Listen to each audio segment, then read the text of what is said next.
ਕਰ ਕਿਰਪਾ ਕਰ ਕਿਰਪਾ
ਮੈਂ ਤਾਂ ਨਾਮ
समाए किसी मान किसे अपमान ताहे उसारे मेरे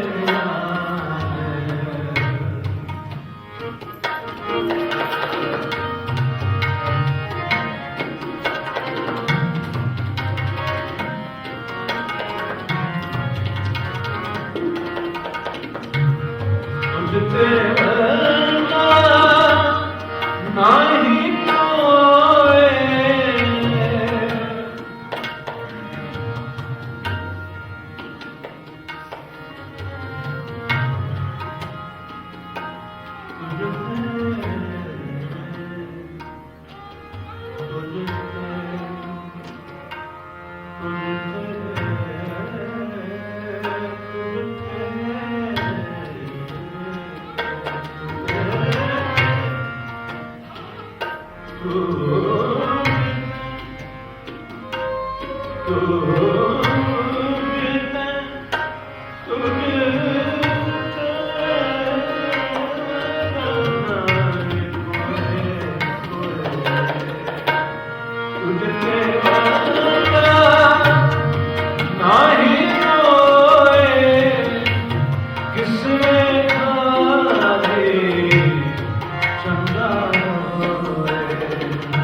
कह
Namo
ਆਜ਼ਮ ਸਾਧ ਸੰਗਤ ਜੀ, ਗੁਰੂ ਮਹਾਰਾਜ ਦੀ ਪਵਿੱਤਰ ਹਜ਼ੂਰੀ ਦੇ ਵਿੱਚ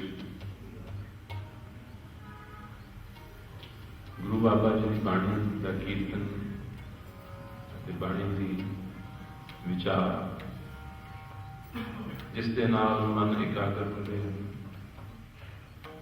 ਮਨ ਨੂੰ ਸੁਖ ਮਿਲਦਾ ਹੈ, ਮਨ ਨੂੰ ਚੈਨ ਮਿਲਦੀ ਹੈ ਅਤੇ ਇਸ ਮਨ ਨੂੰ ਵਿਚਾਰ ਨੂੰ ਅੱਖਾਂ ਮਿਲਦੀ। ਇਸ ਮਨ ਦੇ ਅੰਧੇਰੇ ਨੂੰ ਦੂਰ ਕਰਨ ਲਈ ਗੁਰੂ ਮਹਾਰਾਜ ਜੀ ਦੇ ਪਵਿੱਤਰ ਵਿਚਾਰਾਂ ਦੀ ਰੋਸ਼ਨੀ ਪ੍ਰਾਪਤ ਹੁੰਦੀ, ਜਿਸ ਦੇ ਨਾਲ ਇਨਸਾਨ ਦਾ ਜੀਵਨ ਉੱਚਾ ਹੁੰਦਾ ਹੈ। ਇਸ ਦੇ ਕਰਮ ਬਦਲਦੇ, ਇਸ ਦੀ ਸੋਚ ਬਦਲਦੀ, ਇਸ ਦੇ ਵਿਚਾਰ ਬਦਲਦੇ।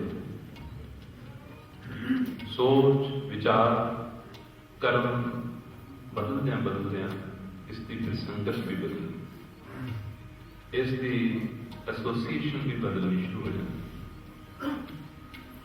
ਜਿੱਥੇ ਇਸ ਨੂੰ ਉਸੇ ਕਿਸਮ ਦੀ ਵਿਚਾਰ ਮਿਲੇ, ਉਸੇ ਕਿਸਮ ਦੇ ਖਿਆਲ ਮਿਲਣ ਜਿਹੜੇ ਮਨ ਦੀ ਸ਼ਾਂਤੀ ਦੇ ਵਿੱਚ ਵਾਧਾ ਕਰਨ, ਮਨ ਦੀ ਇਕਾਗਰਤਾ ਦੇ ਵਿੱਚ ਵਾਧਾ ਕਰਨ, ਇਹ ਉਸ ਸੰਗਤ ਨੂੰ ਵੀ ਲੋਚਦਾ ਹੈ, ਇਹ ਉਸ ਸੰਗਤ ਨੂੰ ਚਾਹੁੰਦਾ ਹੈ। ਕਿਉਂਕਿ ਇਨਸਾਨ ਦੇ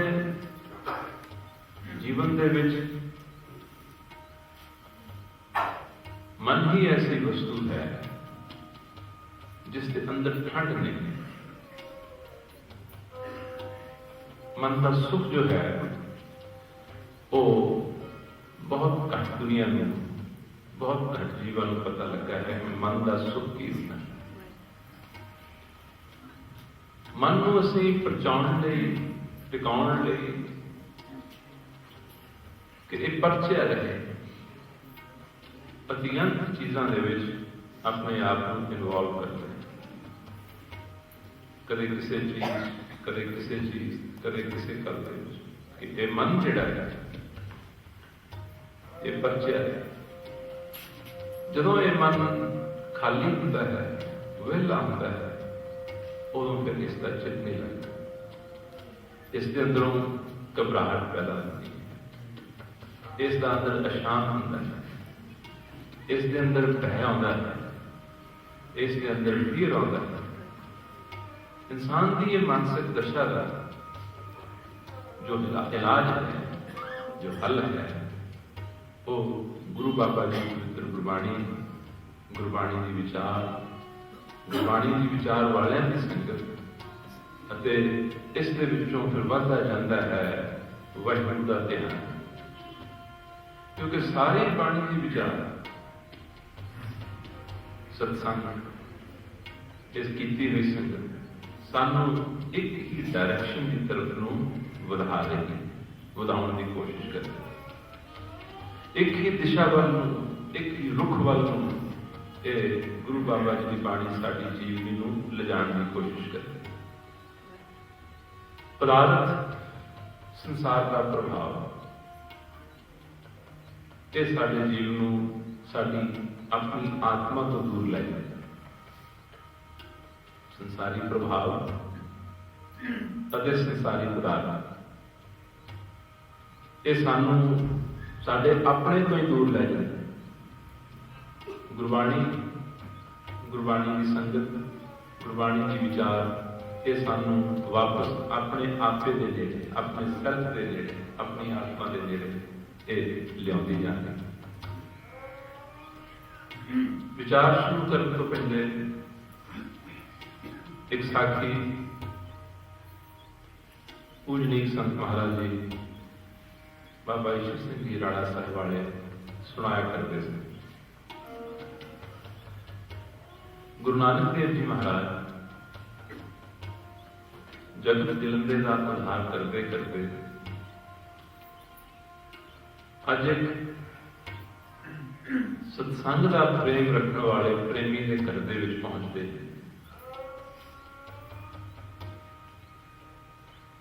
ਉਹ ਬੜੇ ਪਿਆਰ ਸਤਿਕਾਰ ਨਾਲ ਗੁਰੂ ਜੀ ਨੂੰ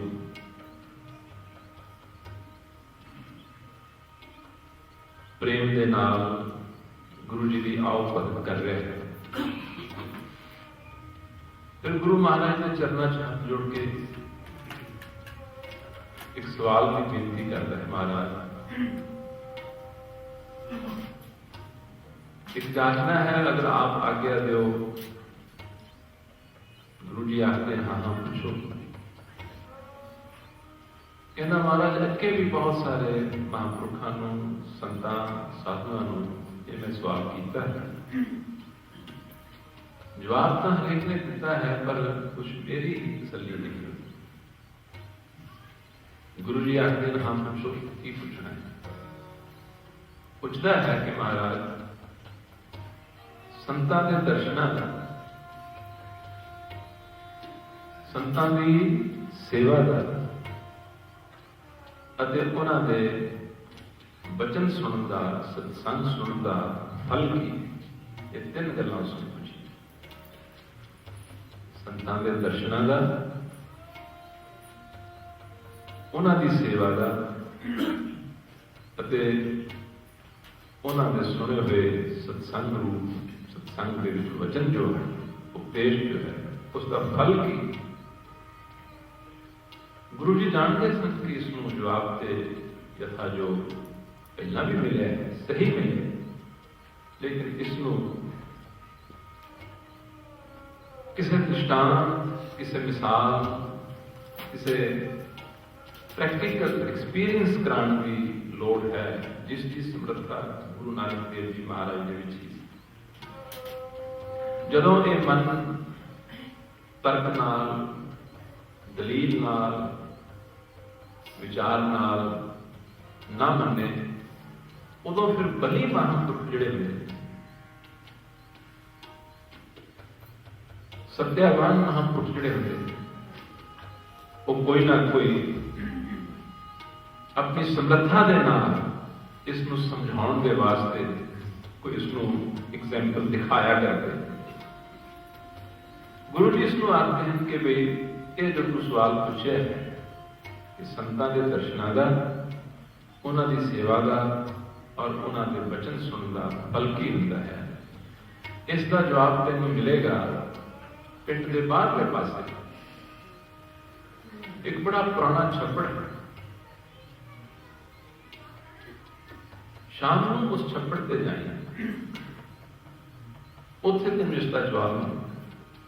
वो सोचता है कि शायद उसे को महात्मा हो, उसे को और महापुरुष हो, उसे को और साधु संत हो, जिन्होंने देना ही इन्होंने मेरे जवाब पाना है। छप्पड़ के चलिया जाता है, काफी देर छप्पड़ के आले दुआले घूमता रहे, कोई बंदा मिलता नहीं, कोई आदमी उत्थे नहीं, कोई महात्मा नजर नहीं है। सोचता है महाराज ने इन्हां महापुरुषों ने कैसा जवाब दिता। छप्पड़ तो चलिया जाए पिंड के बाहर, इत्थे तो कोई भी नहीं, बिल्कुल सुनसान। तो अचानक ही देखता है उत्थे दो कां बैठे, कांवां का रंग काला होता है, आवाज उन्होंने बड़ी रुखी होती है, खुराक उन्होंने गंदगी होती है। कामां दा सुभाव कई चिर होर फिरता रहा, देखता रहा, इधर उधर तकिया, कोई नजर ना आया, तो वापस मुड़ा आके गुरु महाराज के चरणों च नमस्कार की। गुरु जी पुछते हैं प्रेमी सवाल का जवाब पूछा है, ये आखने लगा महाराज सवाल का जवाब उत्थे किसने देना सी? उत्थे तो कोई है ही नहीं, कोई बंदा नहीं जिस नाल मैं गल कर रहा, सुनसान सी। गुरु जी कहते फिर उत्थे की सी? कहते उत्थे महाराज सिर्फ दो कां बैठे, कांवां दा जोड़ा बैठा। उन्होंने मेरे सवाल का जवाब की देना? गुरु जी कहते इस तरह करी, कल में फिर जाए। दूसरे दिन फिर ਇਹ ਬਚਨ ਮੰਨ ਕੇ ਸ਼ਾਮ ਛੱਪੜ ਦੇ ਕਿਨਾਰੇ ਚਲੇ ਜਾਂਦੇ, ਆਲੇ ਦੁਆਲੇ ਘੁੰਮਦਾ ਫਿਰਦਾ ਹੈ। ਅੱਜ ਵੀ ਹੈਰਾਨ ਹੈ ਕਿ ਗੁਰੂ ਜੀ ਕੀ ਕੌਤਕ ਕਰ ਰਹੇ हैं, किस तरह का मैनू ये जवाब दे रहे हैं। इतने तो कोई भी नहीं है सवाल का जवाब देने वाला। फिरदे आले दुआले छप्पड़ दे अखीर की देखता है कि उत्थे एक बगलियां का जोड़ा बैठा। पहले कामां का जोड़ा सा, आज बगलियां का जोड़ा बैठा। बगलियां के रंग चिट्टे, खुराक उन्होंने गंदगी नहीं, विष्टार नहीं, वो पानी दे विचों मच्छियां आग पकड़ के खाना, और कामा वर्गी उन्होंने रुखी पुरख आवाज भी नहीं, चुपचाप। फिर तुर के फिर मुड़ आया, आके गुरु बाबा जी के चरणों के विच नमस्कार की। महाराज कहते क्यों प्रेमिया तेरे सवाल का तुम जवाब मिले? कहना महाराज जी जवाब किसने देना सा? कोई उत्थे बंदा होंदा तो जवाब होंदा, साधु महात्मा होंदा तो मैं उसको पूछता, वो मेरा जवाब होंदा।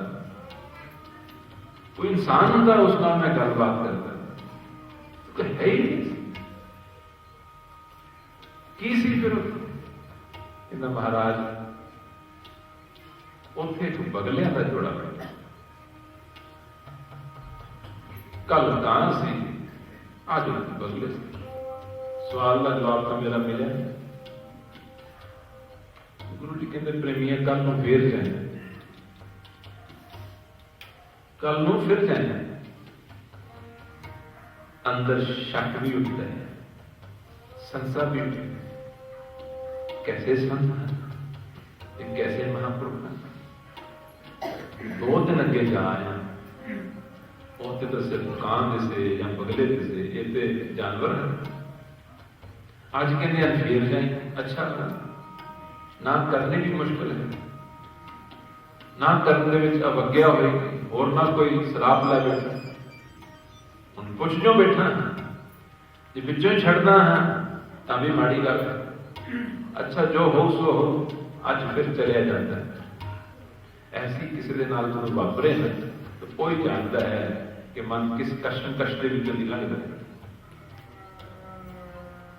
साडे नाल ऐसी वापरदी हो कि सानू कोई भेजेगा छप्पड़ खाली हाथ मुड़ाई होते काम बगले हो, मेरे ख्याल इतने की श्रद्धा हो जाए,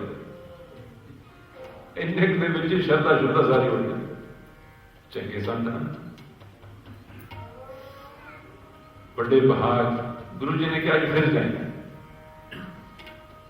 तीसरे दिन फिर जाता है, फिरता रहता है। अज भी उत्थे देखता है कोई इंसान नहीं, कोई बंदा नहीं, कोई नहीं है। आज इसको की दिसदा है, अभी देखता है कि दो हंस बैठे, हंसा का जोड़ा बैठा। कहावत है कि हंस जिहड़े हैं उन्होंने खुराक मोती होंगे। हंसा हीरा मोती खाना, डग बग डड्डा पालन जावे, गुरु महाराज का फरमान। आज उत्थे कां नहीं, बगले नहीं, हंस बैठे। हंसा नाल गलबात तो नहीं ना हो सकती, फिर भी तो जानवर ही है, पशु जो नहीं है। घूम घुमा के बड़ी देर इधर उधर फिर के हंसा नाल तो गल नहीं कर सकते, वापस आ सकते।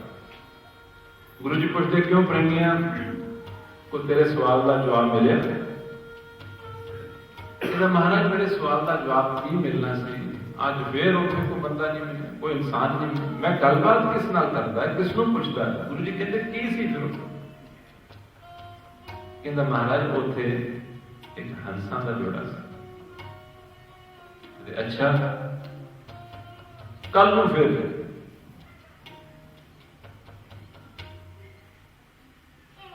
सोचां च पै गए। ਇਹ ਸਵਾਲ ਦਾ ਜਵਾਬ ਪਹਿਲੇ ਮਹਾਂਪੁਰਖ ਆਉਂਦੇ ਸਨ, ਸਾਧੂ ਸੰਤ ਆਉਂਦੇ ਸਨ, ਮੈਂ ਉਹਨਾਂ ਨੂੰ ਕੁਝ ਪੁੱਛਦਾ ਸੀ ਤੇ ਕਮ ਸੇ ਕਮ ਉਦੋਂ ਕੋਈ ਗੱਲ ਤਾਂ ਕਰਦੇ ਸਨ ਨਾ, ਕੋਈ ਜਵਾਬ ਤੇ ਦਿੰਦੇ ਸਨ। ਚਲੋ ਮੇਰਾ ਮਨ ਉਹਦੇ ਨਾਲ ਪੂਰਾ ਕਨਵਿੰਸ ਨਹੀਂ ਸੀ ਹੁੰਦਾ, ਤਸੱਲੀ ਨਹੀਂ ਸੀ ਹੁੰਦੀ, ਪਰ ਕੋਈ ਗੱਲਬਾਤ ਤਾਂ ਕਰਦੇ। ਇਹ ਨਾ ਤਾਂ ਆਪ ਗੱਲਬਾਤ ਕਰਦੇ ਹਨ ਤੇ ਨਾ ਜਿੱਥੇ ਭੇਜਦੇ ਹਨ ਉੱਥੇ ਕੋਈ ਗੱਲਬਾਤ ਕਰਨ ਵਾਲਾ ਹੈ। ਅੱਜ ਚੌਥਾ ਦਿਨ ਆ ਗਿਆ। ਪਹਿਲੇ ਦਿਨ ਕਾਂ, ਦੂਸਰੇ ਦਿਨ ਬਗਲੇ, ਤੀਸਰੇ ਦਿਨ ਹੰਸ। ਕਹਿੰਦਾ ਮਹਾਰਾਜ ਇਹ ਵੀ ਤਾਂ ਪਸ਼ੂ ਜੁਨੀ ਹੈ, ਹੰਸਾਂ ਦੇ ਨਾਲ ਬੰਦਾ ਗੱਲ ਥੋੜ੍ਹਾ ਕਰ ਸਕਦਾ। ਗੁਰੂ ਜੀ ਕਹਿੰਦੇ ਗੱਲ ਨੂੰ ਫਿਰ ਗਏ। ਹੁਣ ਬਚਨ ਦੇ ਵਿੱਚ ਵੱਜਿਆ ਹੋਇਆ, ਅਗਲੇ ਦਿਨ ਫਿਰ ਜਾਂਦਾ। ਅੱਜ ਉੱਥੇ ਕੀ ਦੇਖਦਾ ਹੈ? ਅੱਜ ਉੱਥੇ ਦੇਖਦਾ ਹੈ ਕਿ ਦੋ ਦੇਵਤੇ ਬੈਠੇ, ਦਿਲ ਮੂਰਤੀਆਂ ਬੈਠੀਆਂ, ਜਿਨ੍ਹਾਂ ਦੇ ਸਰੀਰਾਂ ਦੇ ਵਿੱਚੋਂ ਬਹੁਤ ਪ੍ਰਕਾਸ਼ ਨਿਕਲ ਰਿਹਾ, ਜਿਨ੍ਹਾਂ ਦਾ ਔਰਾ, ਜਿਨ੍ਹਾਂ ਦੀ ਹੋਂਦ ਦਾ ਪ੍ਰਭਾਵ ਸਾਰੇ ਉਸ ਵਾਤਾਵਰਨ ਦੇ ਉੱਤੇ ਬਹੁਤ ਪਵਿੱਤਰਤਾ ਦਾ ਪ੍ਰਭਾਵ ਪਾ ਰਿਹਾ ਹੈ। ਸ਼ਾਂਤ ਟਿਕਾਓ ਦੇ ਵਿੱਚ ਬੈਠੇ ਉਹਨਾਂ ਨੂੰ ਦੇਖ ਕੇ ਮਨ ਨੂੰ ਖਿੱਚ ਪਈ, ਮਨ ਨੂੰ ਠੰਡਕ ਪਈ। ਉਹਨਾਂ ਦੇ ਨੇੜੇ ਚਲ ਗਏ, ਜਾ ਕੇ ਪੁੱਛਣ ਲੱਗਾ ਤੁਸੀਂ ਕੌਣ ਹੋ? ਅੱਜ ਪਹਿਲੇ ਦਿਨ ਤੁਹਾਡੇ ਇੱਥੇ ਦਰਸ਼ਨ ਹੋਏ ਹਨ। ਉਹ ਕਹਿੰਦੇ ਤੈਨੂੰ ਤਾਂ ਸਾਡੇ ਦਰਸ਼ਨ ਪਹਿਲੇ ਦਿਨ ਹੋਏ ਹਨ, ਪਰ ਅਸੀਂ ਤਾਂ 3-4 ਦਿਨ ਤੋਂ ਦੇਖ ਰਹੇ ਹਾਂ। ਕਹਿੰਦਾ 4 ਦਿਨ ਤੋਂ ਦੇਖ ਰਹੇ, ਮੈਂ ਤੇ ਤੁਹਾਨੂੰ ਇੱਥੇ ਕਦੇ ਤੱਕਿਆ ਨਹੀਂ, ਤੁਸੀਂ ਮੈਨੂੰ ਕਦੋਂ ਤੱਕਿਆ? ਤੁਸੀਂ ਮੈਨੂੰ ਕਦੋਂ ਤੱਕਿਆ? ਉਹ ਆਖਣ ਲੱਗੇ ਪਹਿਲੇ ਦਿਨ ਅਸੀਂ ਤੈਨੂੰ ਤੱਕਿਆ ਜਦੋਂ ਅਸੀਂ ਕਾਂ ਸੀ। ਫਿਰ ਕੀ ਹੋਇਆ? ਕਿਉਂਕਿ ਤੂੰ ਆਪ ਸਮਰੱਥ ਅਕਾਲ ਪੁਰਖ ਵਾਹਿਗੁਰੂ ਸਾਧੂ ਦਾ ਰੂਪ ਧਾਰ ਕੇ ਤੇਰੇ ਘਰ ਚ ਆਇਆ ਹੋਇਆ ਹੈ। ਉਹਨਾਂ ਦੀ ਕੀਤੀ ਸੰਗਤ, ਉਹਨਾਂ ਦੀ ਕੀਤੀ ਸੇਵਾ, ਉਹਨਾਂ ਦੇ ਕੀਤੇ ਦਰਸ਼ਨ, ਇਤਨੇ ਦਾ ਫਲ ਤੇਰੇ ਜੀਵਨ ਦੇ ਵਿੱਚ ਉਹ ਪਰਿਵਰਤਨ ਆਇਆ ਕਿ ਤੇਰੇ ਦਰਸ਼ਨਾਂ ਦੇ ਨਾਲ, ਉਹਨਾਂ ਦੇ ਨਹੀਂ ਜਿਨ੍ਹਾਂ ਦੇ ਤੂੰ ਕੀਤੇ ਹਨ, ਸਿਰਫ ਉਹਨਾਂ ਦੇ ਤੂੰ ਦਰਸ਼ਨ ਕੀਤੇ, ਉਹਨਾਂ ਦੀ ਸੇਵਾ ਕੀਤੀ, ਉਹਨਾਂ ਦੇ ਨਾਲ ਵਚਨ ਕੀਤੇ, ਉਹਦਾ ਫਲ ਇਹ ਮਿਲਿਆ ਕਿ ਤੇਰੇ ਦਰਸ਼ਨਾਂ ਦੇ ਨਾਲ ਸਾਡੀ ਜੀਵਨ ਬਦਲ ਗਈ। ਅਸੀਂ ਕਾਮਾਂ ਤੋਂ ਬਗਲੇ ਬਣ ਗਏ, ਕਾਮਾਂ ਵਾਲੇ ਸਾਰੇ ਸੁਭਾਅ ਕਾਲੇ ਰੰਗ ਤਬਦੀਲ ਹੋ ਗਏ, ਉਹ ਗੰਦੀ ਮੰਦੀ ਖੁਰਾਕ ਬਦਲ ਗਈ, ਉਹ ਰੁੱਖੀ ਕੁਰਖ ਆਵਾਜ਼ ਬਦਲ ਗਈ, ਸਾਡੇ ਚ ਤਬਾਦਲਾ ਹੈ। ਉਸ ਤੋਂ ਬਾਅਦ ਫਿਰ ਤੂੰ ਦੂਸਰੇ ਦਿਨ ਆਇਆ, ਉਦੋਂ ਵੀ ਅਸੀਂ ਤੈਨੂੰ ਦੇਖੇ, ਤੇਰੇ ਦਰਸ਼ਨ ਕੀਤੇ। ਉਦੋਂ ਅਸੀਂ ਬਗਲਿਆਂ ਦੀ ਜੂਨ ਦੇ ਵਿੱਚ, ਬਗਲਿਆਂ ਦੀ ਜੂਨ ਦੇ ਵਿੱਚ ਸੀ, ਤੇਰੇ ਦਰਸ਼ਨ ਕੀਤੇ। ਤੇਰੇ ਦਰਸ਼ਨਾਂ ਦਾ ਫਲ ਇਹ ਮਿਲਿਆ ਕਿ ਉਸ ਜੂਨ ਤੋਂ ਵੀ ਸਾਡੀ ਖੁਲਾਸੀ ਹੋਈ ਔਰ ਅਸੀਂ ਹੰਸ ਬਣ ਗਏ। ਤੂੰ ਅਗਲੇ ਦਿਨ ਫਿਰ ਜਾ ਕੇ ਉਹਨਾਂ ਦੇ ਦਰਸ਼ਨ ਕੀਤੇ, ਉਹਨਾਂ ਦੀ ਸੇਵਾ ਕੀਤੀ, ਉਹਨਾਂ ਦੇ ਉਪਦੇਸ਼ ਸੁਣੇ, ਭਾਵਨਾ ਨਾਲ ਦਰਸ਼ਨ ਕੀਤੇ, ਸੇਵਾ ਕੀਤੀ ਔਰ ਵਚਨ ਸੁਣੇ। ਉਹਦਾ ਫਲ ਇਹ ਮਿਲਿਆ ਕਿ ਅਸੀਂ ਹੰਸਾਂ ਤੋਂ, ਬਗਲਿਆਂ ਤੋਂ ਹੰਸ ਬਣ ਗਏ। ਹੰਸਾਂ ਦੀ ਖੁਰਾਕ ਮੋਤੀ ਮਾਨ ਸਰੋਵਰਾਂ ਤੇ ਰਹਿੰਦੇ हैं। ਉਸ ਤੋਂ ਅਗਲੇ ਦਿਨ ਤੂੰ ਫਿਰ ਆਇਆ, ਤੂੰ ਜਾ ਕੇ ਫਿਰ ਦਰਸ਼ਨ ਕੀਤੇ, ਸੇਵਾ ਕੀਤੀ, ਬਚਨ ਸੁਣੇ ਪਰ ਅੱਜ ਤੇਰੇ ਦਰਸ਼ਨ ਕਰਨ ਦੇ ਨਾਲ ਅਸੀਂ ਹੰਸਾਂ ਤੋਂ ਤਤਸ਼ਮ ਦੇ ਵਿੱਚ ਦੇਵਤੇ ਬਣ ਗਏ। ਇਸ ਸਾਖੀ ਦੇ ਵਿੱਚ ਗੁਰੂ ਮਹਾਰਾਜ ਸਤਿਗੁਰੂ ਜੀ ਨੇ ਜੋ ਦਿਖਾਲਣ ਦੀ, ਸਮਝਾਉਣ ਦੀ ਜੋ ਕੋਸ਼ਿਸ਼ ਕੀਤੀ, ਜੋ ਇਸਦਾ ਮੋਰਾਲ ਹੈ ਉਹ ਇਹ ਹੈ ਕਿ ਸਤਸੰਗ ਦੇ ਦੁਆਰਾ, ਸਾਧ ਸੰਗਤ ਦੇ ਦੁਆਰਾ, ਗੁਰਬਾਣੀ ਸੁਣਨ ਔਰ ਵਿਚਾਰਨ ਦੇ ਦੁਆਰਾ, ਸੰਗਤ ਦੇ ਵਿੱਚ ਬੈਠ ਕੇ ਗੁਰਮੁਖਾਂ ਦੀ ਸੰਗਤ ਕਰਨ ਦੇ ਦੁਆਰਾ ਇਨਸਾਨ ਦੇ ਕਾਲੇ ਕਰਮ ਜਿਹੜੇ ਹਨ ਉਹ ਬਦਲਣੇ ਸ਼ੁਰੂ ਹੋ ਜਾਂਦੇ। ਵਿਕਾਰਾਂ ਵਾਲੇ ਕਰਮ, ਮਨ ਦੇ ਵਿੱਚ ਜਿਹੜੇ ਵਿਕਾਰ ਹਨ, ਰੋਗ ਹਨ, ਬੁਰਾਈਆਂ ਹਨ, ਜਿਨ੍ਹਾਂ ਦੇ ਕਾਰਨ ਇਹ ਉਸ ਤਰ੍ਹਾਂ ਦੇ ਕਰਮ ਕਰਦਾ ਹੈ। ਈਰਖਾ ਹੈ, ਸਾੜਾ ਹੈ, ਕ੍ਰੋਧ ਹੈ, ਵਿਤਕਰਾ ਹੈ, ਜਿਹੜੇ ਇਸ ਦੇ ਕਰਮ ਹਨ ਤੇ ਅੰਦਰ ਗੰਦੀ ਮੰਦੀ ਸੋਚ ਚੱਲਦੀ ਹੈ, ਵਿਕਾਰੀ ਫੁਰਨੇ ਇਸ ਦੇ ਅੰਦਰ ਚੱਲ ਰਹੇ ਹਨ। ਸਭ ਤੋਂ ਪਹਿਲਾਂ ਇਸ ਦੇ ਕਾਲੇ ਕਰਮ ਜਿਹੜੇ ਹਨ ਉਹ ਬਦਲਣੇ ਸ਼ੁਰੂ ਹੋ ਜਾਂਦੇ। ਕਾਲੇ ਕਰਮ ਬਦਲਣੇ ਸ਼ੁਰੂ ਹੁੰਦੇ, ਨਾਲ ਦੀ ਨਾਲ ਇਹਦੀ ਗੰਦੀ ਬੋਲੀ ਜਿਹੜੀ ਹੈ, ਕੁਰਖਤ ਬੋਲੀ ਹੈ, ਭੈੜੀ ਬੋਲੀ ਹੈ, ਉਹ ਵੀ ਬਦਲਣੀ ਸ਼ੁਰੂ ਹੋ ਜਾਂਦੀ ਹੈ। ਇਸ ਦੀ ਬੋਲੀ ਦੇ ਵਿੱਚ ਸੁਲਝਾਪਨ ਆ ਜਾਂਦਾ ਹੈ, ਇਸ ਦੀ ਬੋਲੀ ਦੇ ਵਿੱਚ ਮਿਠਾਸ ਆ ਜਾਂਦੀ ਹੈ। ਇਹ ਜਦੋਂ ਗੱਲ ਕਰਦਾ ਹੈ ਵਿਚਾਰ ਦੇ ਨਾਲ ਕਰਦਾ ਹੈ, ਐਸਾ ਨਹੀਂ ਕਿ ਗੱਲ ਕਰਕੇ ਕਿਸ ਦਾ ਦਿਲ ਹੀ ਦੁਖਾਤਾ। ਇਸ ਦੀ ਬੋਲੀ ਵੀ ਬਦਲ ਜਾਂਦੀ ਹੈ, ਇਸ ਦੇ ਕਾਲੇ ਸੁਭਾਅ, ਕਾਲੇ ਕਰਮ ਵੀ ਬਦਲ ਜਾਂਦੇ ਹਨ ਔਰ ਇਸ ਦੀ ਖੁਰਾਕ ਵੀ ਬਦਲ ਜਾਂਦੀ ਹੈ। ਤਿੰਨ ਚੀਜ਼ਾਂ ਦੇ ਵਿੱਚ ਪਰਿਵਰਤਨ ਹੁੰਦਾ। ਕਾਮਾਂ ਦੀ ਖੁਰਾਕ ਵਿਸ਼ਟਾ ਗੰਦਗੀ ਆ ਉਹ ਬਦਲ ਗਈ, ਇਸ ਦੀ ਖੁਰਾਕ ਬਦਲ ਗਈ। ਸਤਸੰਗ ਕਰਦੇ ਆ ਇਹ ਸਟੈਪਸ ਹਨ, ਸਾਧ ਸੰਗਤ ਕਰਦੇ ਆ ਇਹ ਸਟੈਪਸ ਹਨ। ਇਸ ਤਰ੍ਹਾਂ ਇਨਸਾਨ ਦੀ ਆਹਿਸਤਾ ਆਹਿਸਤਾ ਜਿਹੜੀ ਹੈ ਉਹ ਤਰੱਕੀ ਹੁੰਦੀ ਹੈ, ਬੈਟਰਮੈਂਟ ਹੁੰਦੀ ਹੈ, ਇਹ ਇੰਪਰੂਵ ਕਰਦਾ ਜਾਂਦਾ ਹੈ, ਇਹ ਉੱਚਾ ਉੱਠਦਾ ਜਾਂਦਾ ਹੈ, ਇਹਦੀ ਬੋਲੀ ਅੱਛੀ ਹੋਣੀ ਸ਼ੁਰੂ ਹੋ ਜਾਂਦੀ ਹੈ। ਇਹਦੇ ਕਾਲੇ ਕਰਮ, ਕਾਲੀਆਂ ਸੋਚਾਂ ਉਹ ਤਬਦੀਲ ਹੋਣੀਆਂ ਸ਼ੁਰੂ ਹੋ ਜਾਂਦੀਆਂ ਹਨ ਔਰ ਇਸ ਦੀ ਜਿਹੜੀ ਖੁਰਾਕ ਹੈ ਉਹ ਸਤੋਗੁਣ ਹੋਣੀ ਸ਼ੁਰੂ ਹੋ ਜਾਂਦੀ ਹੈ। ਇਨਸਾਨ ਦੀ ਜਿਸ ਤਰ੍ਹਾਂ ਦੀ ਖੁਰਾਕ ਹੁੰਦੀ ਹੈ ਉਸ ਤਰ੍ਹਾਂ ਦਾ ਇਨਸਾਨ ਦਾ ਮਨ ਬਣਦਾ ਜਾਂਦਾ ਹੈ। ਅਗਰ ਇਨਸਾਨ ਦੀ ਖੁਰਾਕ ਸਤੋਗੁਣ ਹੋਏਗੀ ਤਾਂ ਇਸ ਦਾ ਜਿਹੜਾ ਮਨ ਹੈ ਉਹ ਵੀ ਸਤੋਗੁਣੀ ਬਣਦਾ ਜਾਏਗਾ। ਖੁਰਾਕ ਦਾ ਡਾਇਰੈਕਟ ਅਸਰ ਜਿਹੜਾ ਹੈ ਉਹ ਮਨ ਦੇ ਉੱਤੇ, ਇਹ ਖੁਰਾਕ ਹੈ ਜਿਹੜੀ ਮਨ ਨੂੰ ਚੰਚਲ ਬਣਾਉਂਦੀ ਹੈ, ਮਨ ਦੇ ਅੰਦਰ ਐਗਰੈਸਿਵਨੈਸ ਲਿਆਉਂਦੀ ਹੈ, ਮਨ ਨੂੰ ਭੜਕਾਉਂਦੀ ਹੈ। ਇੱਕ ਖੁਰਾਕ ਹੈ ਜਿਹਦਾ ਮਨ ਦੇ ਉੱਤੇ ਜੋ ਅਸਰ ਹੈ ਉਹ ਸਤੋਗੁਣੀ ਹੈ, ਉਹ ਸ਼ਾਂਤ ਹੈ। ਭਾਵ ਕਿ ਗੁਰੂ ਬਾਬਾ ਜੀ ਨੇ ਇਹ ਉਸ ਨੂੰ ਜਵਾਬ ਦਿੱਤਾ ਕਿ ਸਤਸੰਗ ਕਰਨ ਦੇ ਨਾਲ ਇਹ ਕਾਮਾਂ ਵਰਗੇ ਕਾਲੇ ਰੰਗ ਜਿਹੜੇ ਸਾਡੇ ਕਰਮਾਂ ਦੇ ਹਨ ਉਹ ਬਦਲ ਜਾਂਦੇ ਹਨ, ਇਸ ਦੀ ਖੁਰਾਕ ਬਦਲ ਜਾਂਦੀ ਹੈ ਔਰ ਇਸ ਦੀ ਬੋਲੀ ਬਦਲ ਜਾਂਦੀ ਹੈ। ਉਸ ਤੋਂ ਉੱਚਾ ਉੱਠਦਾ ਬਗਲਾ ਬਣਿਆ ਪਰ ਹਾਲੇ ਵੀ ਡੰਡੀਆਂ ਮੱਛੀਆਂ ਖਾਂਦਾ। ਇਸ ਦੇ ਜੀਵਨ 'ਚ ਬਹੁਤ ਸੁਧਾਰ ਆ ਜਾਂਦਾ ਹੈ ਪਰ ਹਾਲੇ ਵੀ ਸੁਰਤੀ ਕਦੇ ਕਦੇ ਵਿਕਾਰਾਂ ਵੱਲ ਨੂੰ ਫਿਰ ਵੀ ਖਿੱਚ ਖਾਂਦਾ। ਸੁਰਤੀ 'ਚ ਦਲਿੱਦਰ, ਆਲਸ, ਵਿਕਾਰ ਇਹਨਾਂ ਦਾ ਬਲ ਥੋੜਾ ਬਹੁਤ ਰਹਿ ਜਾਂਦਾ ਹੈ। ਪਰ ਅਗਰ ਇਹ ਸੰਗਤ ਕਰਦਾ ਰਹੇ ਤੇ ਆਹਿਸਤਾ ਆਹਿਸਤਾ ਉਸ ਤੋਂ ਵੀ ਤਬਦੀਲ ਹੋ ਕੇ ਮਾਨ ਸਰੋਵਰਾਂ ਦਾ ਇਹ ਨਿਵਾਸੀ ਅਤੇ ਹੀਰੇ ਇਸ ਦੀ ਖੁਰਾਕ ਬਣ ਜਾਂਦੀ। ਹੁਣ ਮਾਨ ਸਰੋਵਰ ਕੀ ਹੈ? ਸਿੱਖ ਹੰਸ ਸਰਵਰ ਇਕੱਠੇ ਹੋਏ।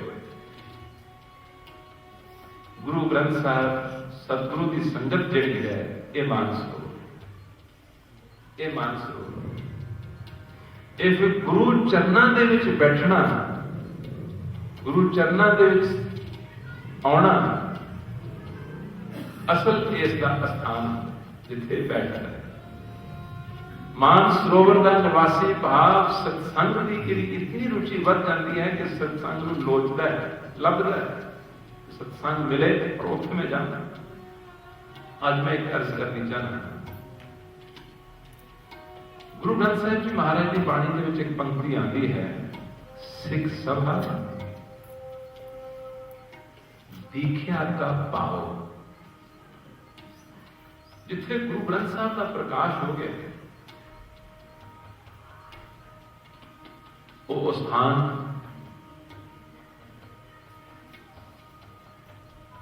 जिथे गुरु ग्रंथ साहब का प्रकाश हो गया वो स्थान उन गुरु बाबा जी की तालीम प्राप्त जिथों की जा सकती है ओदा वो केंद्र बन गया।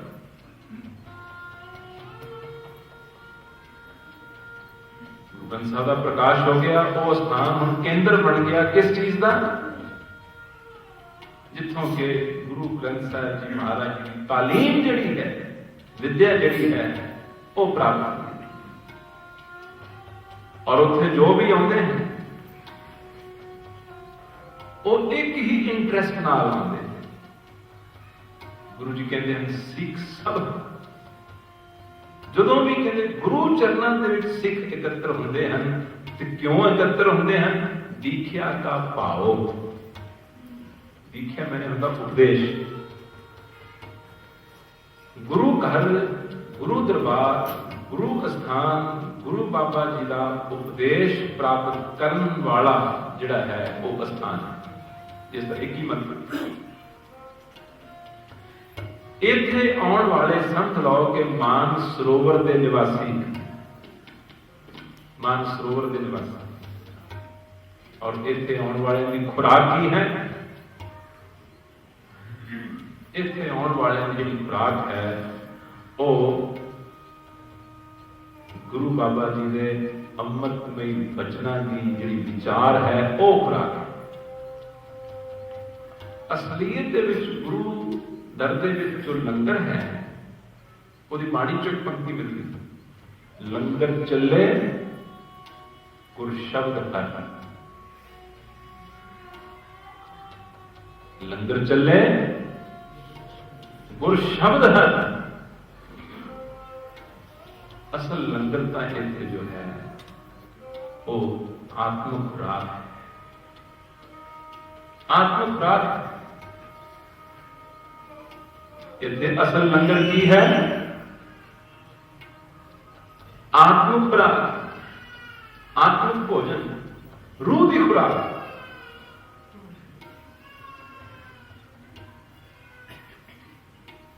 और इत्थों असां आके अपनी जिंदगी दे विच अपनी रूह की खुराक ले जानी, रूह की खुराक हासिल करनी।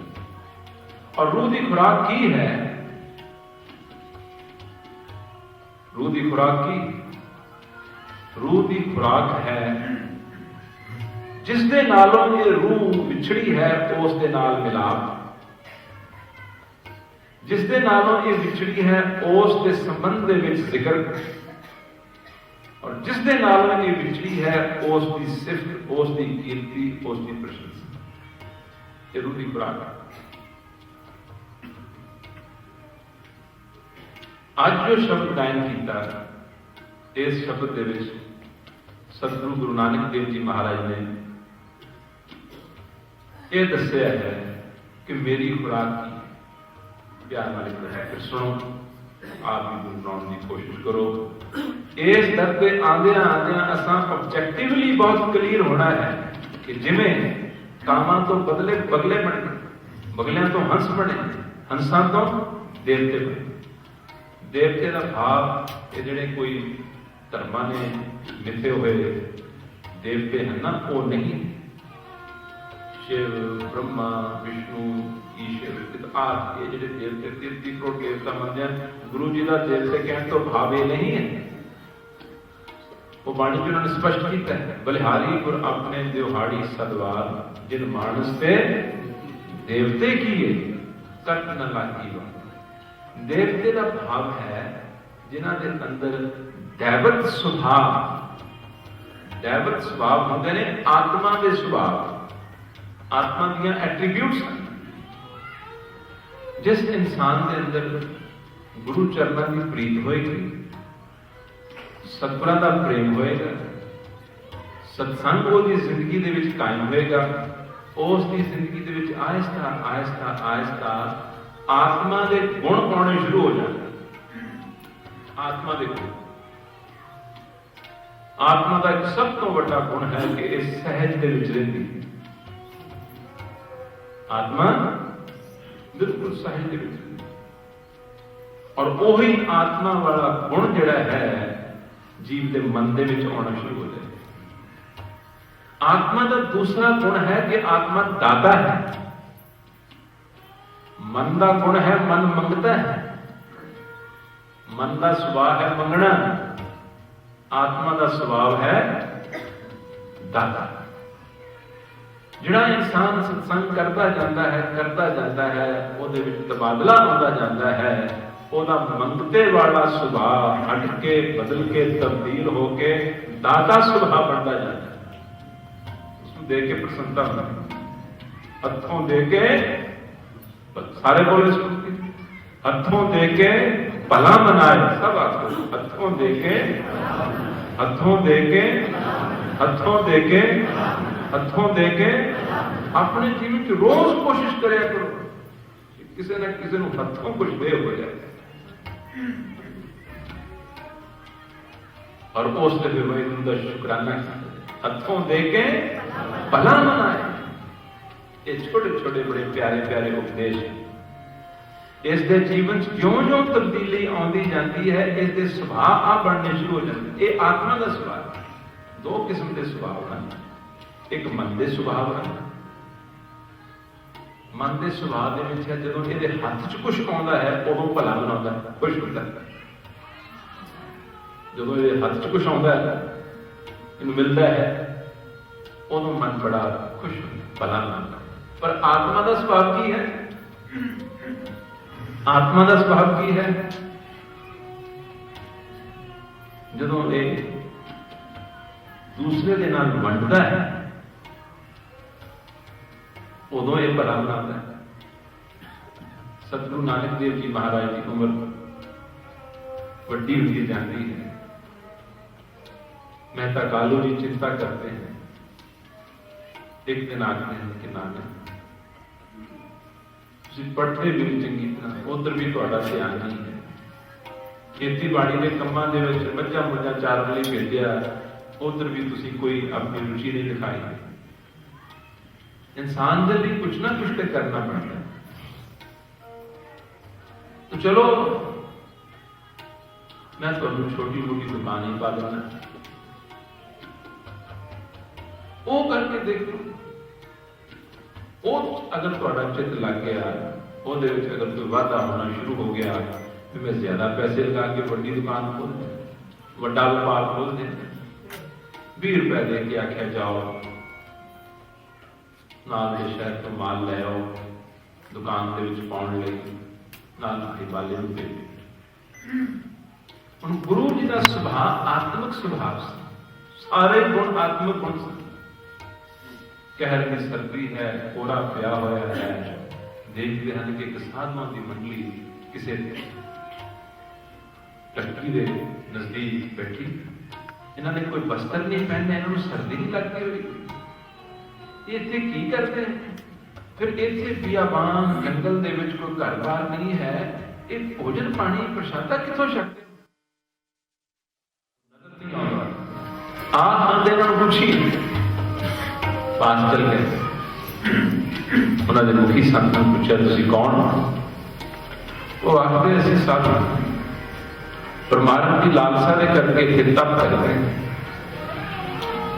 दुनिया दीयां तमाम आशावां उम्मीदां असीं त्याग के इत्थे आ गए।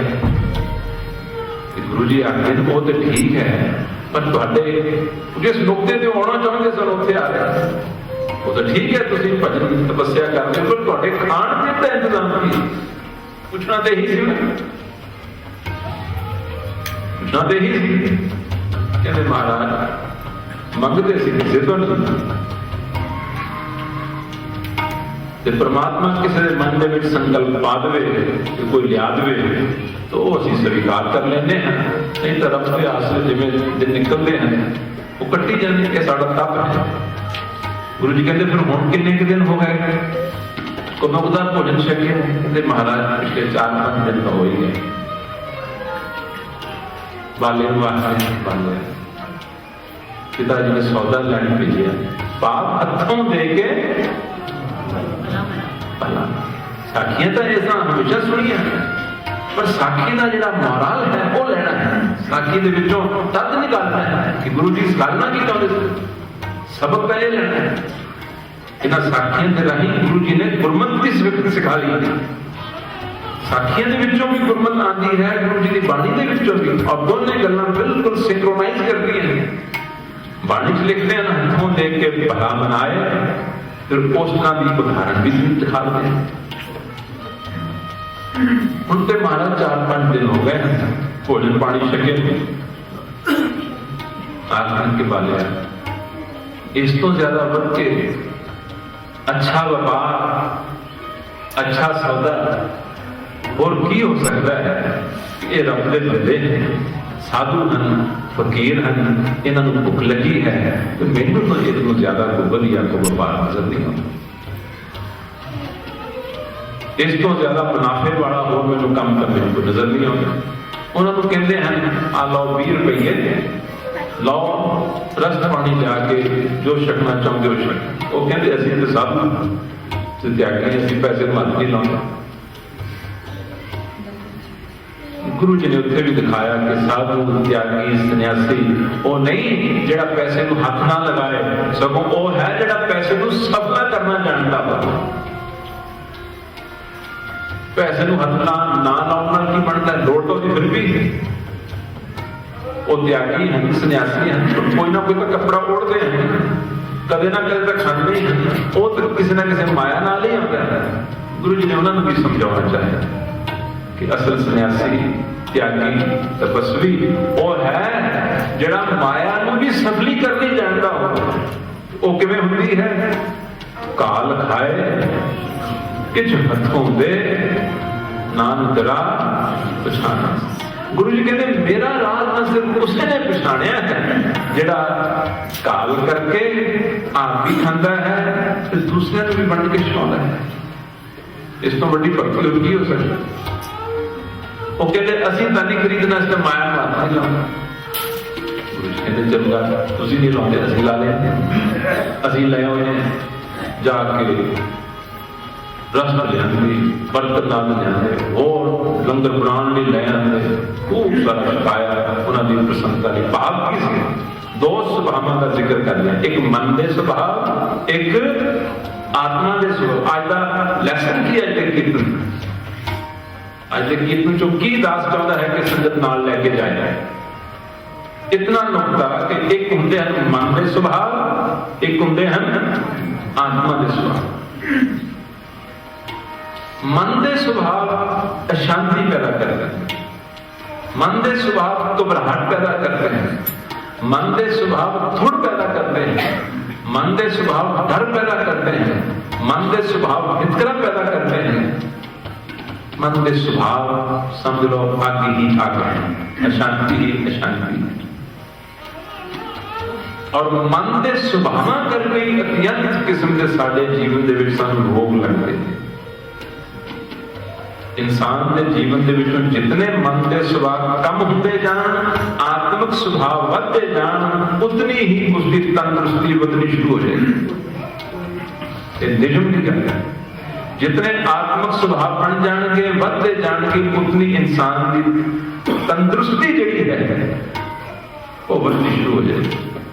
ये अंदर यूथफुलनेस जी है वो हमेशा महसूस होएगी। तो आत्मा के सुभावां की गल सी। आत्मा का एक स्वभाव है हथों दे के। गुरु जी ने अपनी उदाहरण के द्वारा बताया। आज का जो वचन से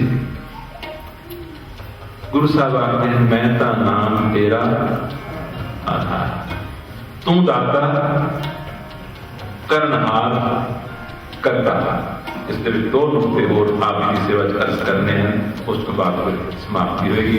प्यार नाल सारी संगत हुण तक जो सुनिया है, सत्संग का फल,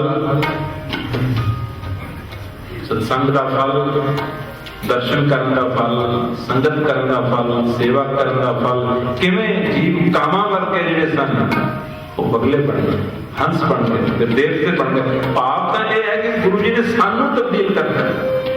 साडे अंदर कामां वाले सुभाव भी हैं, बगलियां वाले सुभाव भी हैं। देखने में लगता है कि बगला बिल्कुल समाधि लगा के ध्यान लगा के बैठे, कितनी उसकी एकाग्रता नजर आती है, पर उसकी सुरती कितने होती, सुरती उसकी कितने होती, सुरती उसकी मछलियां डंडियां पकड़ते हुए, उसकी समाधि सुनती कोई नहीं लगी होती। साढ़े भी स्वभाव है, कई दफा पहरावा, लिबास, पॉस्चर सारा ही बिल्कुल ऐसा लगेगा कि ये तो बहुत कहानी बड़ी समाधि लिखी, लेकिन सुरती वो कितने न कितने संसारी ही। एक बाबा जी का बड़ा प्यारा वचन है सुरती कहते हैं, जिथे डिठा मृत को इल बैठी आए। कहते इल जिहड़ी है 1000 फुट उच्चा चढ़ जाती, 1000 फुट की ऊंचाई से उड़ती, इतनी बुलंदी से उड़न वाली की निगाह कितने है, जिथे उसको मुर्दार नजर आता उहदे उत्ते आउंदी। ये सारे सुभाव कामां वाले सुभाव भी हैं। काले कर्म, काले फुरने, गंदी मंदी खुराक अते बुरख बोली वो भी बदल जानी। फिर इसमें लगना तो है कि धार्मिक है, पर फिर भी सुरती वृत्ति संसारी नहीं है, फिर वो भी बदलती जानी है। अकीब चलते इसने हंस बनना, हंस बन के सत्संग इसका जिहड़ा है निवास स्थान भाव, हमेशा इसकी रूह सत्संग दे विच रहना चाहिए। अते गुरबाणी के विचार अते कीर्तन सत्संग इसकी खुराक बन जाएगी। समझो हंस तक पहुंच गया, उतों वधदा वधदा ये परमात्मा का रूप ही बनना है, देवता बनना है। और इस दे विच सारे ही आत्मक स्वभाव आ जाते हैं। असां जिंदगी दे विच की अचीव करना है, एक मानसिक स्वभाव है, एक आत्मिक स्वभाव है। मानसिक स्वभाव तो साढ़े सारे के पास ही है, मानसिक स्वभावां नाल तो असीं सारे भरे पए हैं। ਵਧਾਉਣੇ ਕਿਹੜੇ ਹਨ, ਵਧਾਉਣੇ ਕਿਹੜੇ ਹਨ, ਸਾਰੇ ਜਵਾਬ ਵਧਾਉਣੇ ਕਿਹੜੇ ਹਨ, ਆਤਮਿਕ ਸੁਭਾਅ ਵਧਾਉਣੇ ਨੇ। ਆਤਮਿਕ ਸੁਭਾਅ ਦੇ ਵਿੱਚ ਠਹਿਰਾਓ ਹੋਏਗਾ, ਆਤਮਿਕ ਸੁਭਾਅ ਦੇ ਵਿੱਚ ਵਿਸ਼ਾਲਤਾ ਹੋਏਗੀ, ਆਤਮਿਕ ਸੁਭਾਅ ਦੇ ਵਿੱਚ ਧੀਰਜ ਹੋਏਗਾ, आत्मिक स्वभाव के विच सहन शक्ति होएगी। साडे सारे दुनिया के घरां बारां परिवारां संबंधियां दे जितने भी मसले हैं, अगर आत्मिक स्वभाव बढ़ जान ये सारे जिहड़े सॉल्व हो सकते हैं, अदरवाइज इन्हां दा कोई हल नहीं है। दो जीव हम दोनों के पास मानसिक स्वभाव है, सोल्यूशन किवें निकल सकता है? स्वभाव दोनों के फंडामेंटली मानसिक है, सोल्यूशन नहीं निकल सकता। सोल्यूशन उत्थे निकलेगा जिथे एक दे आत्मिक स्वभाव ज्यादा बढ़ गए, उन सहारी जाना है, उन जरी जाना है, उन कौड़ा बोलना नहीं, उन मिठा बोलना है, उन त्याग वृत्ति भी दिखा देनी है।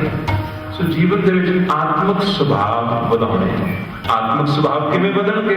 आत्मा तक पहुंचाउण वाली जिहड़ी वस्तु है सुरती नूं, वो है अकाल पुरख वाहिगुरू दा नाम।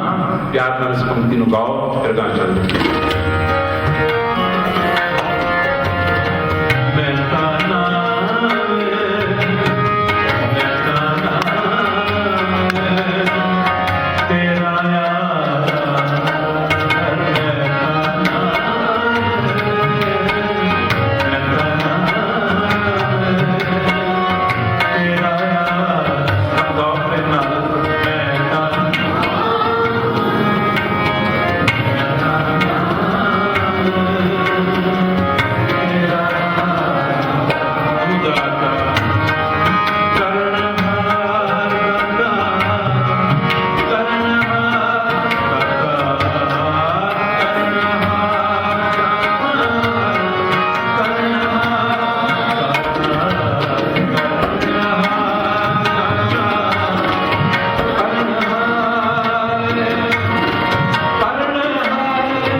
तेरा आधार। अखीर आधार मैंने हुंदा खुराक, आधार मैंने हुंदा है आसरा, आधार मैंने हुंदा है सपोर्ट। गुरु जी आखते हैं मेरा जो आधार है, आसरा है, वो नाम। शब्द की पहली पंक्ति, कोई भीखक भीख्या खाए, कोई राजा रहा समाए, किसी ही मान किसे अपमान, चाहे उसारे करे देना। कोई किते परचिया पिया है, कोई किते परचिया पिया है, कोई किते परचिया पिया है, किते परचिया। गुरु जी आखते हैं मेरा परचावा की, कोई वाहिगुरु तो दाता मंगण दे विच लगा है, कोई भीखक भीख्या है, कोई भिखारी है वाहिगुरु तो मंगेगा, कोई राजा रहा समाए, कोई राजा है ये मंगा करता है रब तो मेरा राज पाल के गया, वो उत्थे परचिया पिया। किसी ही मान किसे अपमान, कोई इत्थे परचिया पिया है कि उसका मान बढ़ जाए, कोई इत्थे परचिया पिया है कि उसका अपमान जिहड़ा हो रहा है वो हट जाए। ताहे वो सारे धरे ध्यान, किसी का ध्यान इत्थे लगा होया है कि वो वक्त वक्त कुछ ना कुछ चाहता है, होर बना लवां, होर बना लवां, होर उस्ताद लवां। ये दुनियावी बना की गल करती, लेकिन गुरु जी फिर अपना दसते हैं कि मेरा मन कितने परचिया है, कितने टिकिया हुआ है, मैं तो नाम तेरा आधार। कैसी टिकाऊ वाली वृत्ति हुई। अब पहले सारिया मिसालां दे मेरा मन ना कुछ मंगण दे विच है, ना मान अपमान दे विच है, ना बनाउण उसारण दे विच है, ना किसी राज सत्ता की चिंता कर। मैं तो बस एक कोई चीज का अमली ना, मेरा आधार सिर्फ एक ही है, वो की है मेरे अंदर किसी ऐसी हस्ती की याद है, किसी ऐसी शक्ति की याद है। क्योंकि कल्ला ही नाम जो असं कहते हैं ना नाम, तो साड़ी समझ दे गल नहीं होती। कल्ला जो असं नाम कहते हैं साड़ी समझ गल नहीं होती, पर जो गुरु जी नाम कहते हैं तो वो जो कहते हैं वो आपकी सेवा में अर्ज करना चाहूंगा, फिर समाप्त करना। जो गुरु जी कहते हैं मैं तो नाम तेरा, लफ्ज तेरा की तरफ गौर करो।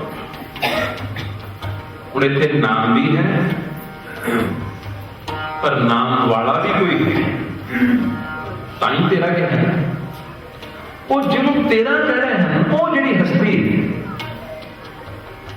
उस हस्ती के गुणों का अंत नहीं, उस हस्ती की शक्ति का अंत नहीं, उस हस्ती की अकल का अंत नहीं।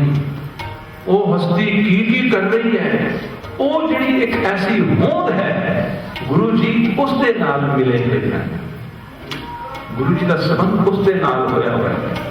उस हस्ती को देखती तो कहते हैं अंत न सृष्टि, कहन न अंत, अंत न करने, देर न अंत, अंत न वेखण, सुन न अंत, अंत न जापे क्या महिमा, अंत न जापे उनका आकार, अंत न जापे पारावार, अंत कारण कहते बिल्लाहे ताकि अंत न जाए। ये अंत न जाने कोई बहुता कहिए। गुरु जी किसी बींग को देख, कोई मौजूदगी है, कोई ऐसी बींग है जिस दे नाल असी कनेक्टेड नहीं और वो कनेक्टेड है, इतना ही फर्क है। कोई ऐसी बींग है, कोई ऐसी हस्ती है जिस दे नाल वो कनेक्टेड हैं और असी कनेक्टेड नहीं है। वो कनेक्टेड हैं इस करके वो कहते हैं तेरा नाम, क्योंकि उन्होंने सामने कोई बींग है। असी जो कहते हैं तेरा नाम तो साढ़े सामने कुछ भी नहीं, वैक्यूम। इस करके कल्ले नाम को सानू समझ नहीं। जो गुरु बाबा जी कहते हैं वो कोई बींग, कोई हस्ती, कोई शक्ति, कोई ऐसी अकल, इंटेलिजेंस। रैदास क्या कहते हैं? जात में जोत, जोत में जाता अकल, कला भरपूर है। कहते मैंने नजर आ रही है कि अकल, इंटेलिजेंस, कला, आर्ट। कहते सारी रचना जी है इंटेलिजेंस एंड आर्ट के नाल भरी पई है। सानू भी इतने इसलिए ईमानदारी का जवाब दो। सारी वाहिगुरू की रचना असि भी सुबह तो लैके शाम तक रोज ही देख रहे हैं। This is the way we look at this creation. की जवाब है सर? की जवाब है? अंदरों ऑनेस्ट आंसर देना बख्शिश के दरवाजे खोलने वाली गल नहीं है। सोचा गया ना करो। दास का कीर्तन कई दफा थोड़ा सा इंटरेक्टिव भी होता है।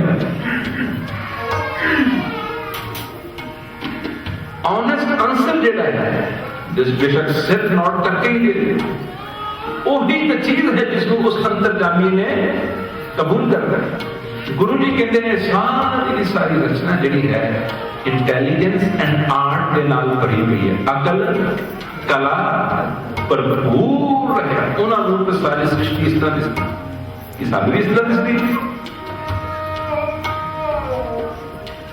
कुछ मैंने सिर हिलाया, बाकी एडमिट करना भी शायद चाहिए। नाल लगी कहने देखने वाले कहने I can understand that complex. अकल, कला भरपूर है। सो गुरु जी जब देखते हैं उन्होंने सामने कोई बींग है, कोई हस्ती है, कोई ऐसी होंद है, उसको कहते हैं मैनू तो तेरा आधार है। कहते मैं तो नाम तेरा आधार तो सिर्फ अखर का नहीं कह रहे। जिवें असीं आखी कि मैनू तो रोटी खा के ही रज आउंदा है। जिवें आखा कि मैनू तो रोटी खा के ही रज आउंदा है ते मैनू तुसीं कागज के उत्ते रोटी लिख के दे दिओ, ओहदे नाल रज आएगा। जां जिहड़ी चीज नूं असीं रोटी कहने आ ओह मिले तां रज आएगा। जिहड़ी चीज नूं असीं रोटी कहने आ ओह मिलेगा तो मैनू रज आएगा। इस तरह गुरु बाबा जी वो जिहड़ी हस्ती है, वो जिहड़ी होंद है, उसके नाल कनेक्टेड हैं। बिकॉज ऑफ दैट कनेक्शन वो कहते हैं मैनू तो सिर्फ तेरा ही है। असां की करना है? असीं एक अरदास करनी है। वो अरदास असां सारे ने करनी है कि ऐ प्रभु, ऐ गुरुदेव, तुसीं ते कनेक्टेड हो, असीं डिसकनेक्टेड हैं। साढ़े ते किरपा कर। ये वस्तु किरपा के नाम मिलती। शब्द आया भी सी जान तू दे जपी तेरा नाम, दरगाह पैसन होवे जे तू किरपा करे तो जिहदे नाल तू मिलिया होया है सानू मिला सकता है। जिहदे नाल तू मिलिया होया है, जे तू मेहर के घर आवे तो साडे आया की चोरी से खैर पा सकता है और सानू मिला सकता है। फिर ਉਹਦੇ ਲਈ ਅਸੀਂ एक पंक्ति के नाल अरदास करनी है। सारे प्रेम नाल गायो और उस अरदास करते करने की समाप्ति है। इन्हां विचारां नाल लेके जाना। चेहरे विछुन्ना मेल कर, चेहरे विछुन्ना मेल कर, चेहरे